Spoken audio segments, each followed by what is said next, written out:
My husband, 45, has a favorite child, and it has ruined our family. This is a lengthy story. If you can manage it, please share any advice you have. My husband is a good man. He makes sure our life is comfortable for me and the kids.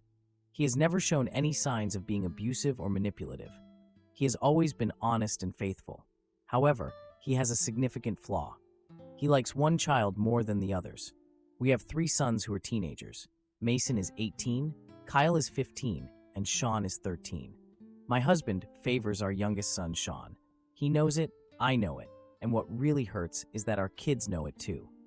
Things weren't always this way. He was always loving to each of our boys. When Sean was 5, he got pneumonia and was very close to dying. It was a really hard time for my husband and me, and during the whole hospital stay, Sean always wanted his dad more than anyone else. It brought them closer. Since that time, my husband has consistently favored and spoiled Sean, which has hurt his relationships with Mason and Kyle. The older boys realized as they grew up that their father consistently favored Sean, and it hurt them. I talked to my husband many times over the years about how he needs to understand he has 3 sons, not just one. He would listen and try to be more involved with Mason and Kyle, but it never lasted. He would always return to being a great dad to Sean.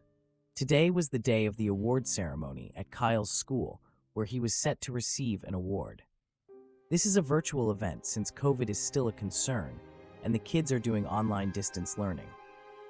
The event was a big video call where kids were recognized for their academic achievements, and there was a raffle for some prizes. Kyle felt thrilled since one of the prizes was a game system he desired. Parents could log into their own computers to earn an extra entry for raffle prizes for their kids.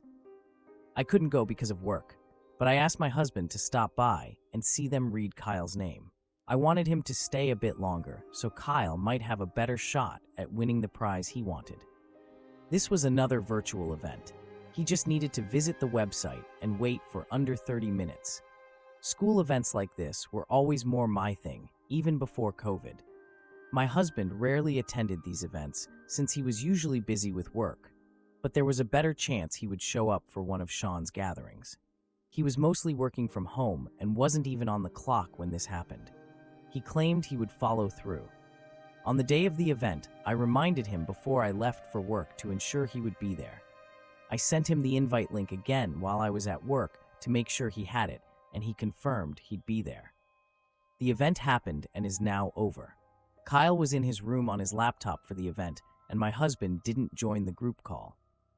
I was tied up at work, so I couldn't reply until nearly an hour after the event was over.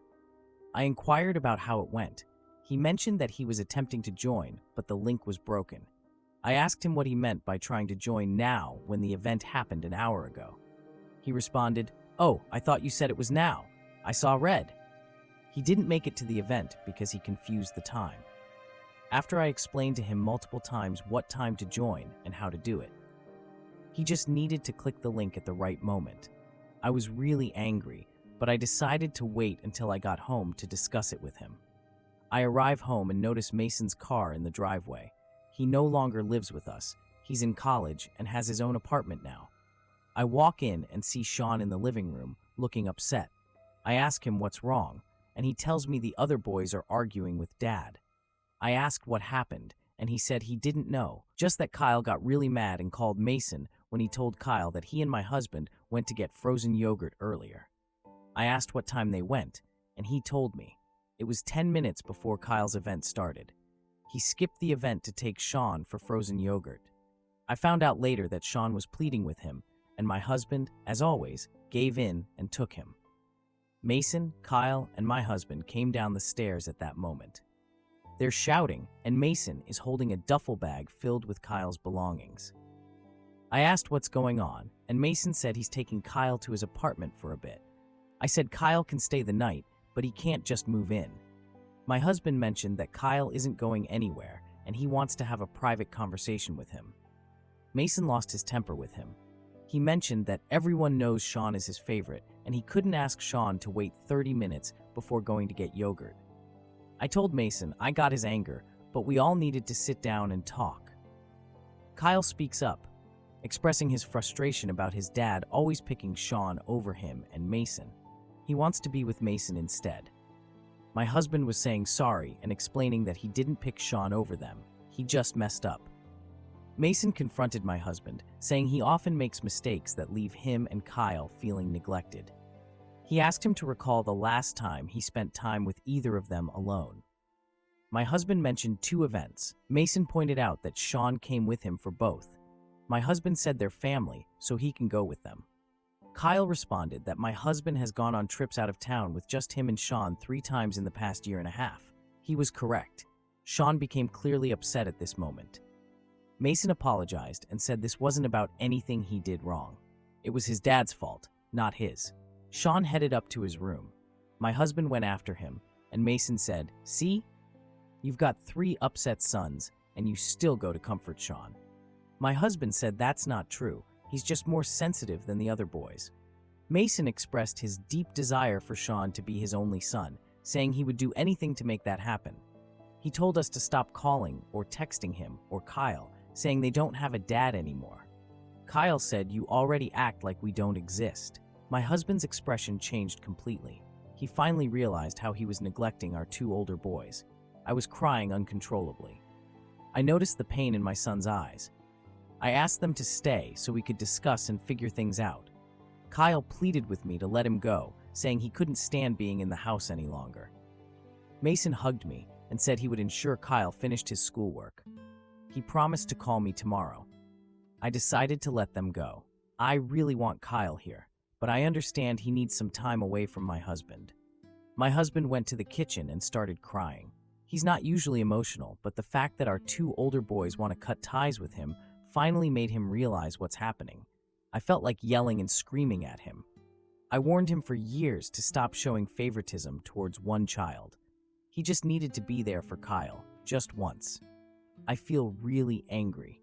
I told my husband that I love him, and I understand he's hurting, so I won't raise my voice. I told him I love my kids more, and that if he didn't start treating his boys equally from now on, I would be getting a divorce. He said he didn't want to lose his family. Then he got up, saying he needed to check on Sean. I told him I would see how Sean was doing and that he should consider his other sons for a change.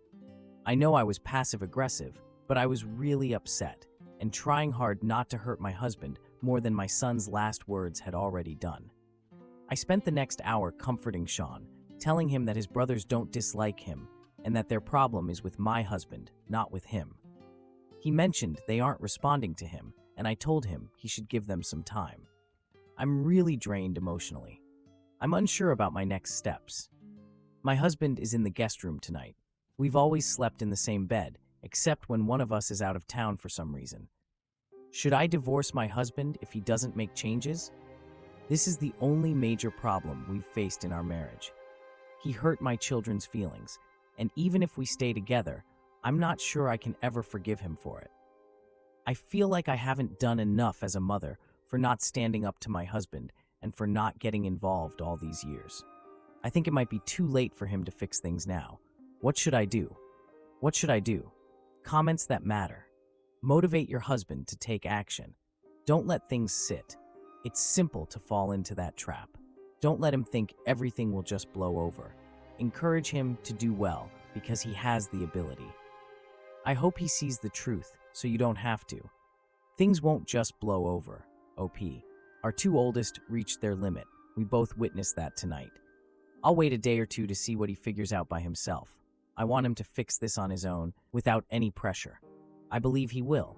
It might sound wild based on my previous post, but I believe he truly loves our boys and won't let this be the end of his relationship with them.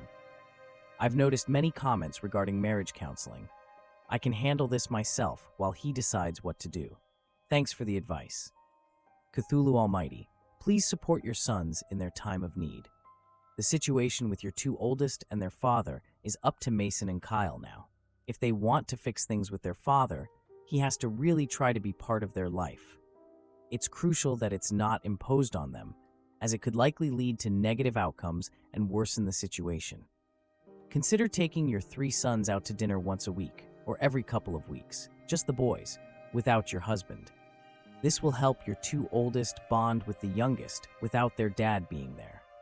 Consider marriage counseling. It's worth it. I see your point, and I don't want to pressure them into interacting with him. I decided to let Kyle go with Mason for this reason. I want him around, but I understand he needs some time alone right now. I will tell Mason tomorrow when he calls that I don't want to make either of them ignore this. They have every reason to be upset. I understand they don't blame Sean.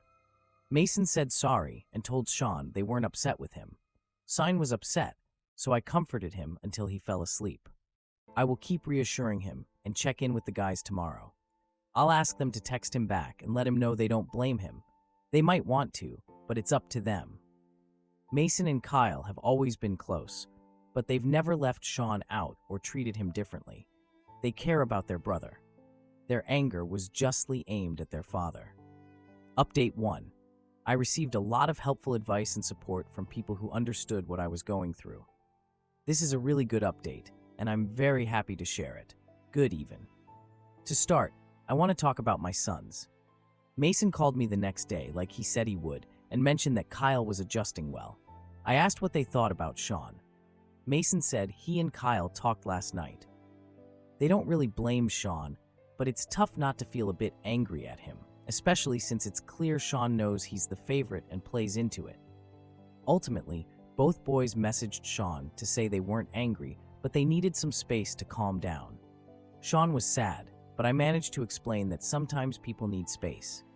A few days later, I took Sean to Mason's apartment for a movie and game night with the guys.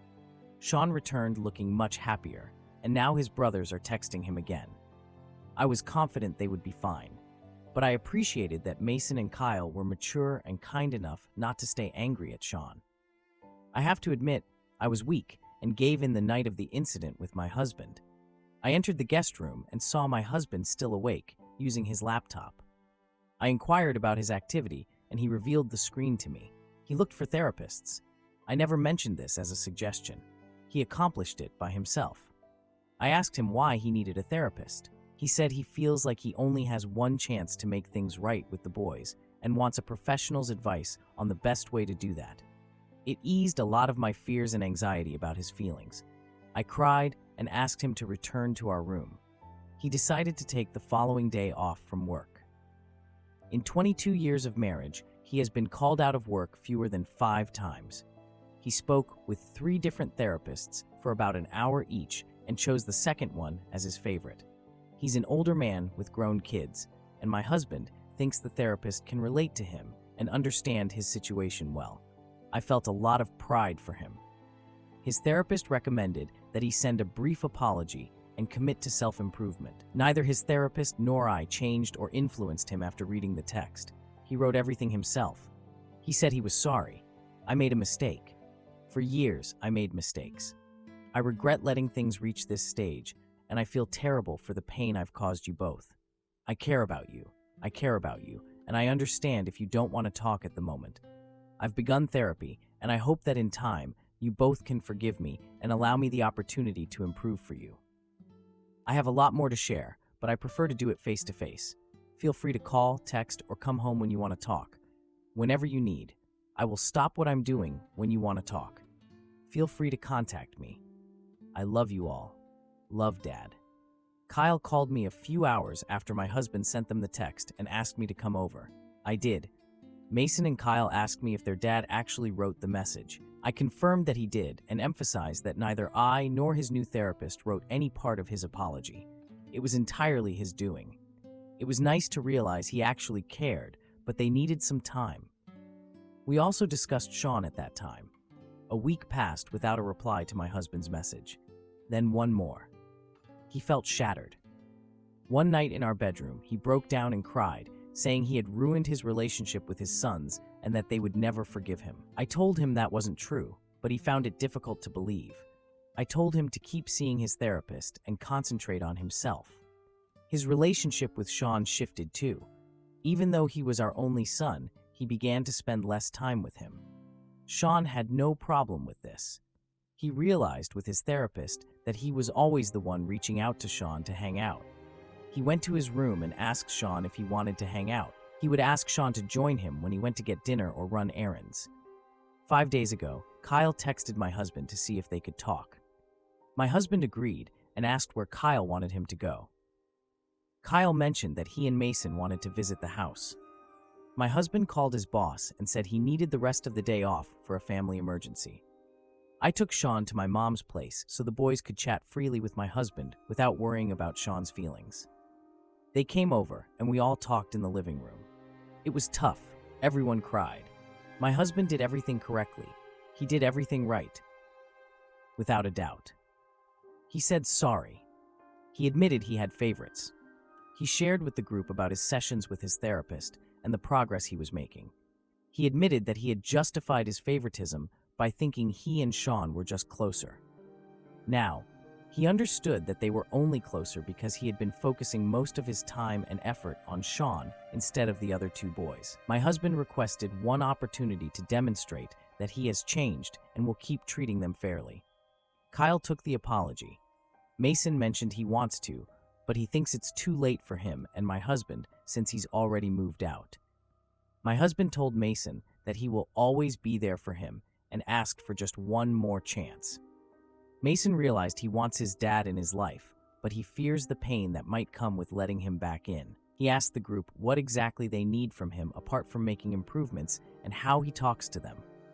Mason mentioned that he prefers it to be genuine rather than feeling forced. Kyle needed a hug. My husband hugged him and cried, promising that he would set multiple alarms on his phone for any event as soon as he hears about it. My husband proposed we try family counseling. The group is hesitant, but agreed to go since we all want our family to heal and become stronger. Kyle moved back into the house and mentioned he's glad because his bed is way more comfortable than Mason's couch. We chose Saturdays as our family day to spend time together. My husband plans to contact the guys to check if they can grab lunch. There's not much else we can do until COVID is over. He began playing video games with friends just to pass the time together. He grabs the mic and chats with Mason, saying it feels nice to talk to him, even if they're mostly discussing what's happening in the game. He wants to buy Kyle the PS5 he wanted from the school event, but his therapist advised him to wait until their relationship improves. This way, it will be a true gift, not just an apology. I think this makes sense. That's the situation we're in. My husband and I are looking into some family counselors that his therapist suggested. We're currently in the process of reaching out to them. He's leading the way on this. He plans to keep seeing his therapist. As he mentioned, it has been beneficial beyond just this situation. I have some worries that this new attitude might not stick, but he's putting in way more effort now than he ever did when I brought up his favoritism before. I'm optimistic that this is just the start. The guys are really happy, and seeing all the men in my life talking and laughing together warms my heart. I've wanted this for a long time. I'm hopeful that with family counseling and my husband's ongoing therapy, we can make lasting changes. Edit. I didn't expect this to get so much attention, especially since my first post didn't do well at all. Thanks to everyone for the kind words. I appreciate it. I understand this won't be a quick solution. It will require a lot of time and ongoing commitment from my husband for our family to really heal. We are dedicated to therapy because it has helped us start the healing process. I told him straight up that if he goes back to his old behavior and harms our kids again, I'm out. It must have been really tough for them to let him back in after only a few weeks apart, and I won't just watch if it happens again. Right now, I have no reason to doubt his commitment to this change. For my family's sake, I will give him the same chance my kids have given him. He needs to use it wisely. Thanks again, and wish me luck. Let's see some comments. Comment: time is something we can never reclaim. Sadly, your older sons were very aware of their father's favoritism towards their younger brother during their growing years. They will always feel the effects of that neglect, and it wouldn't be surprising if the resentment surfaces occasionally for a long time. Things are better now, but recovering from this isn't a straight path. There will be good times and bad times. It's essential to keep your husband accountable consistently. If you notice him getting lazy, falling back into his old ways, and assuming that his older sons will always be there to forgive him, let him know in no uncertain terms that he needs to change. Make it clear that he can't take their support for granted. Lasting change doesn't happen often, but I really hope this is one of those moments for everyone involved. Many of us had parents who were neglectful and never tried to fix the way they treated us, and that's if they even want to recognize it at all. Reply: believe me, falling into bad habits is not an option anymore. I mentioned to him a few days back that I'm proud of his effort and progress, but I cannot ignore or forgive him for hurting our boys again with this issue. He has no reason to return to his old habits. He understands the pain our boys felt and the anger I had after that night 3 weeks ago. He understands that I will prioritize our children above him. Every other time I've asked him to work on this, he only lasted 4 or 5 days. We might get a week if we're fortunate. It's been 3 weeks and he hasn't gone back to his old routine. It seems like his therapist reached him in a way I couldn't. On Monday, I noticed Mason and my husband chatting and laughing together for the first time in a long while. That makes me hopeful. You're right that some of those feelings will stick with my sons, but they can still have a good relationship with their dad over time.